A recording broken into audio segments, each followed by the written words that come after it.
Escuelas Secundarias Generales, Región Laguna de Coahuila. Buen día, jóvenes. Soy la maestra Ana Laura Herrera Estala. Imparto la materia de Formación Cívica y Ética en segundo grado. Laboro en la Escuela Secundaria General número 12 Carlos Delgado López en el turno vespertino.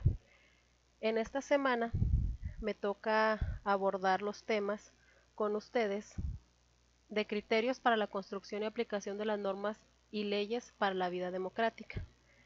Este tema se estará trabajando de la semana del 11 al 14 de mayo del presente año.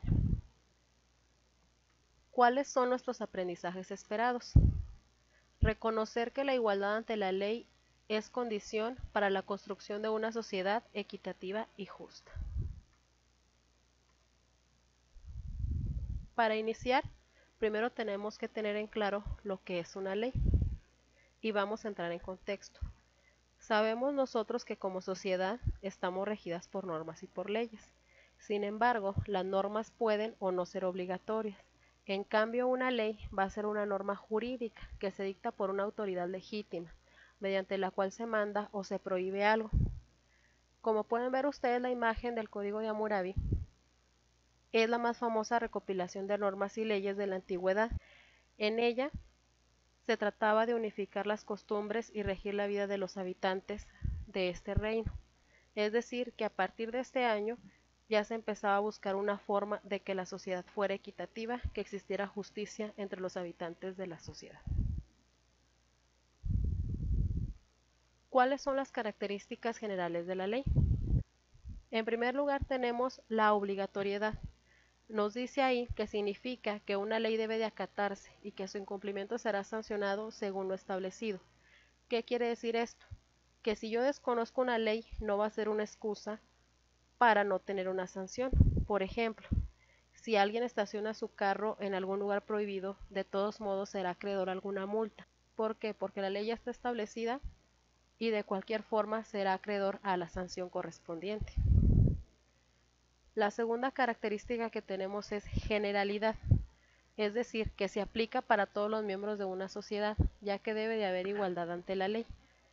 Todas las personas, sin importar nuestra religión, condición económica, raza, color de piel, etc., tenemos derecho a que la ley se aplique.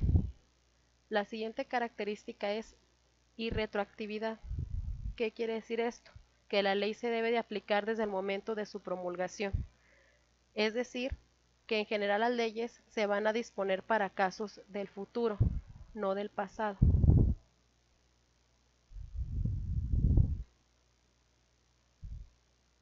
A continuación tenemos características de la ley bajo el Estado de Derecho.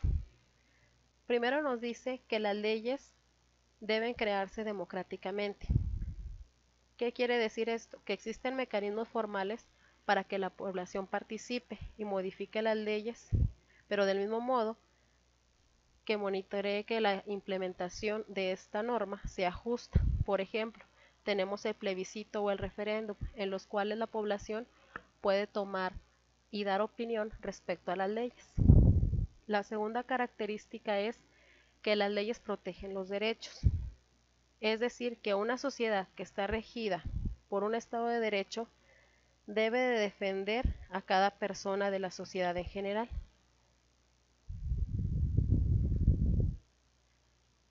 La tercera característica es que las leyes poseen el principio de uniformidad.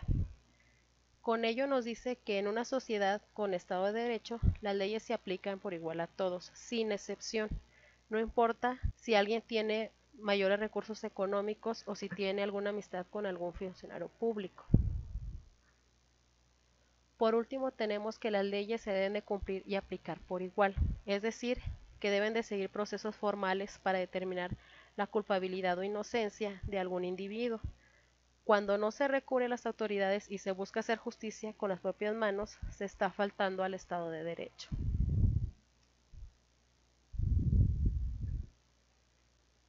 ¿Quién ampara el funcionamiento de las leyes e impide que nuestros derechos sean coartados o sean restringidos? Para nosotros los mexicanos, la Constitución mexicana es el instrumento que nos ampara para el correcto funcionamiento de las leyes, y esto impide que nuestros derechos sean coartados.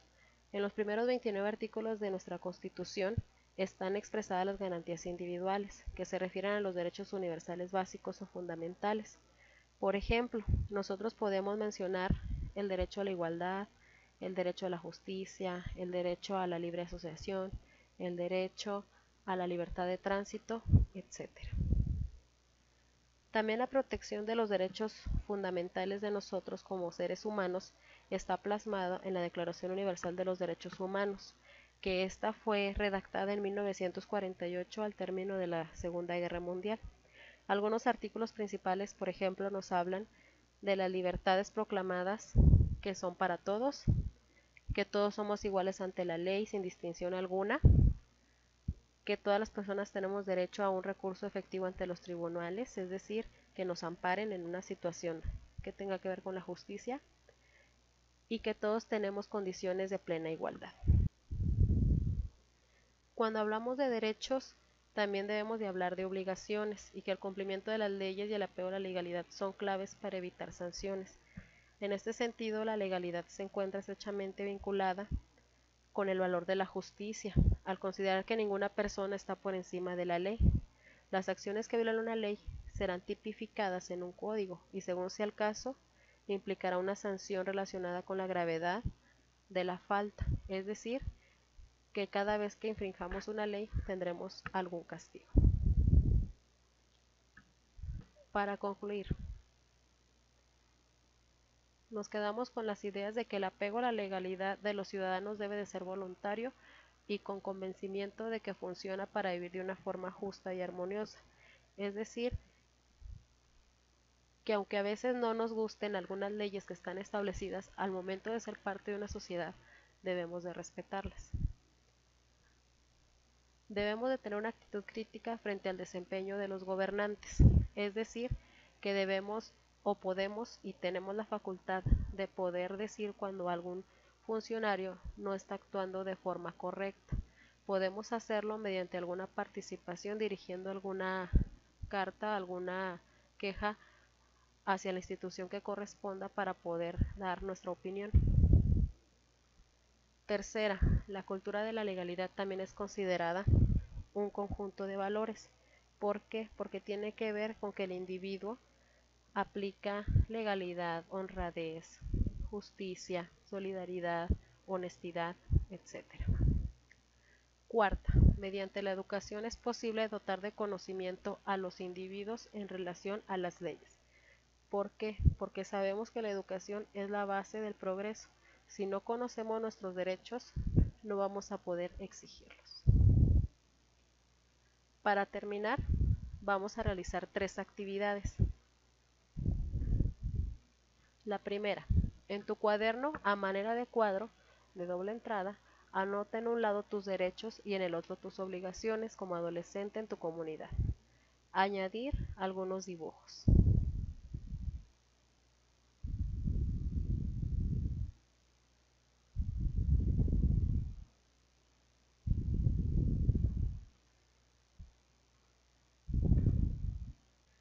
Actividad 2. Vas a tener que pedirle ayuda a tu familia para poder realizarla. Esta y la actividad 3. Primero, van a comentar en familia situaciones de la vida cotidiana de tu comunidad o que hayan visto en las noticias que muestran o no apego a la legalidad de acuerdo al aprendido en la lección. Van a elegir 3 situaciones y las vas a anotar en tu cuaderno. Después vas a describir, en caso de que se haya actuado con apego a la legalidad, por qué fue así, o en caso de que no esté apegado a la legalidad, cómo se podría remediar. Actividad 3. Vas a buscar en el periódico, en revistas o en internet información de un caso de preferencia de tu comunidad que aborde alguno de los siguientes temas. Abuso de un derecho humano fundamental. Incumplimiento de alguna ley por parte de una autoridad. Propuesta de una ley que afecta los derechos de la mayoría. Después vas a responder las siguientes preguntas. Número 1. Describir brevemente el caso. A grandes rasgos pones de qué se trató, No te olvides de anotar el título del caso que estás investigando. Número 2. ¿Quiénes son los involucrados? Es decir, qué personas estuvieron inmiscuidas en el asunto. Número 3. ¿Qué situación lo originó? ¿Por qué surgió? Es decir. Número 4. ¿Qué derecho o ley no se respetó? Número 5. Sanción aplicable. Es decir, ¿qué castigo se le podría poner? Número 6. ¿Cuál es la solución? ¿Qué solución le darías tú? ¿Cómo crees que se hubiera resuelto de la mejor manera? De acuerdo al tema de apego a la legalidad. Y número 7. Describe brevemente la solución que se le dio. Por último, solo les quiero decir que muchas gracias por la atención y recuerden, quédense en casa, cuídense mucho y seguiremos trabajando.